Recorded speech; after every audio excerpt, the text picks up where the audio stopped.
vérité.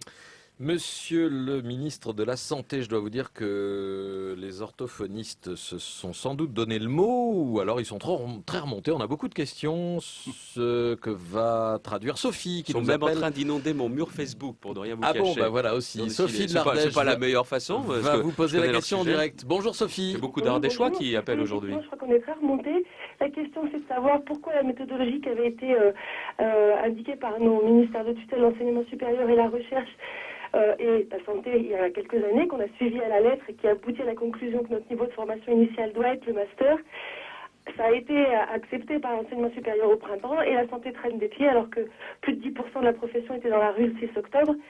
Ce qui n'est pas tout à fait dans notre culture habituelle. Alors, on s'excuse d'avoir pollué le mur Facebook de M. Bertrand. Ah, vous aussi, madame. J'aimerais bien faire entendre. Vous aussi. Voilà. Vous aussi. On tient une complice. Xavier Bertrand.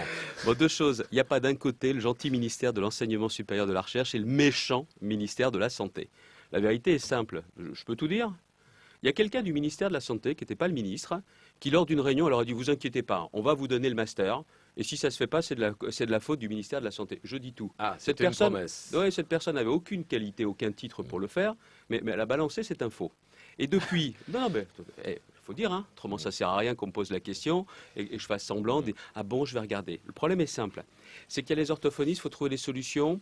On leur a donné une date qui est le 4 novembre. Je pense même qu'on va mettre en circulation nos propositions avant le 4 novembre. Qu'ils inondent mon mur Facebook ou pas, ça ne change rien et ça n'accélère pas mon calendrier. Le vrai sujet, c'est que les orthophonistes, est-ce que leurs demandes sont légitimes? Oui. Mais moi, je dois regarder au-delà des orthophonistes. Parce que si vous réglez uniquement le problème des orthophonistes et pas des autres professions, les autres vous disent « Et pourquoi il y en a que pour les orthophonistes ?» Voilà pourquoi dans la chaîne de santé, moi, je dois regarder tous les maillons de la chaîne. Donc la réponse pour le 4, même avant le 4, je ne suis pas certain qu'ils seront encore mécontents, mais je dois avoir en permanence, moi, pensé aux autres professions que les orthophonistes, pour pas qu'on nous dise, vous savez, les professions de santé, elles s'auscultent et elles se comparent aussi beaucoup. Et moi, en tant que ministre de la Santé, je dois penser à tout le monde et on travaille main dans la main avec Laurent Wauquiez là-dessus. Donc je ne donnerai pas la réponse sur mon mur Facebook, je répondrai officiellement, mais j'ai bien conscience et je vais vous dire pourquoi. C'est pas d'être dans la rue ou pas qui change les choses. C'est parce qu'on a besoin du rôle des orthophonistes dans notre système de santé. C'est aussi simple que cela.